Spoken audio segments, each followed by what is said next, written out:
রাজধানীর উত্তর এবং দক্ষিণখানের প্রধান সড়ক সহ একাধিক রাস্তায় চলছে সংস্কার কাজ। ফলে যান চলাচল বন্ধ রয়েছে ওইসব রাস্তায়। অনেক স্থানে পায়ে হেঁটে চলার জায়গাটুকুও নেই। বেহাল ড্রেনেজ ব্যবস্থায় জলাবদ্ধতা দেখা দিয়েছে একাধিক সড়কে। আর সামান্য বৃষ্টিতেই দুর্ভোগ বেড়ে যায় কয়েক গুণ। গত প্রায় এক বছর ধরে এভাবেই সীমাহীন দুর্ভোগে দিন কাটছে এলাকা দুটির কয়েক লাখ মানুষের। রফিকুল ইসলামের রিপোর্ট, ছবি তুলেছেন জহিরুল ইসলাম। দেখে মনে হতে পারে কোনো যুদ্ধ বিধ্বস্ত এলাকা এটি, কিন্তু না, এটি খোদ রাজধানীর আজমপুর কসাইবাড়ি রেলগেট থেকে দক্ষিণখান যাওয়ার প্রধান সড়ক। উত্তর ও দক্ষিণখানের বেশিরভাগ রাস্তার চিত্রটা একই রকম। এমন বেহাল রাস্তায় গাড়ি তো দূরে থাক, হেঁটে চলাও মুশকিল। এরই মধ্যে সংস্কারের নামে খোঁড়াখুড়ির কারণে এলাকাবাসীর দুর্ভোগ পৌঁছেছে চরমে। কোনো রোগী ধরেন যদি অসুস্থ হয়ে পড়ে, তারা এখান থেকে হসপিটালে নিয়ে যাওয়া সম্ভব না।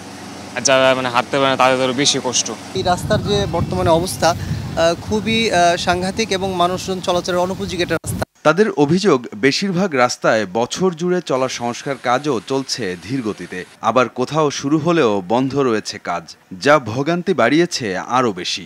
জায়গা জায়গায় এতদিন ছিল পানি, এখন রাস্তা খুঁজটা পাবলিকের আরো কষ্ট মধ্যে জ্বালাই দিচ্ছে, কোনো আড়াচলা করার মতন নাই। এরকম কাজ আমি কখনো দেখি নাই। কাজ করে বন্ধ করে রাখা অনেক দিনে বন্ধ, এইভাবে পড়ে রয়েছে। সামান্য বৃষ্টিতেই বেশিরভাগ রাস্তায় জলাবদ্ধতা দেখা দেয়। আবার এমন সড়ক রয়েছে যেখানে বর্ষা মৌসুম ছাড়াও সব সময় পানি জমে থাকে। ফলে এসব রাস্তায় প্রায়ই ঘটে দুর্ঘটনা। প্রতিদিনই দুর্ঘটনা হয়, আমাদের অটোগুলো উল্টে যায়। আর সবচেয়ে বড় কথা, আমরা প্রবলেমগুলো ফেস করি সেটা হলো যে অ্যাম্বুলেন্স আসতে পারে না। 5 ফুট 6 ফুট পানি হয়ে যায়।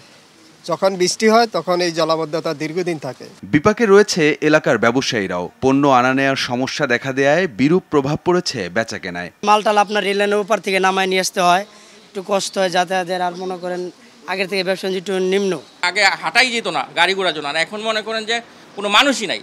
আমরা যে ব্যবসা করবো কাদের কাছ থেকে? যারা যদি ক্রেতা না থাকে তাহলে আমরা বিজনেস কিভাবে করব? 2018 সালে রাজধানীর উত্তর ও দক্ষিণখান এলাকার 7টি সহ নতুন 18টি ওয়ার্ড ঢাকা উত্তর সিটি কর্পোরেশনের অন্তর্ভুক্ত করা হয়।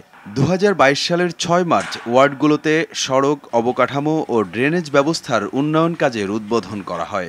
সিটি কর্পোরেশনে অন্তর্ভুক্ত হওয়ার পর ঢাকার দক্ষিণখান এবং উত্তরখানের মানুষ যে স্বপ্ন দেখেছিল, সে স্বপ্ন আজ দুঃস্বপ্নে পরিণত হয়েছে। ভাঙাচোরা রাস্তা, খানাখন্দ আর জলাবদ্ধতা সহ নানা ভোগান্তিতে দিশেহারা এই এলাকার মানুষ।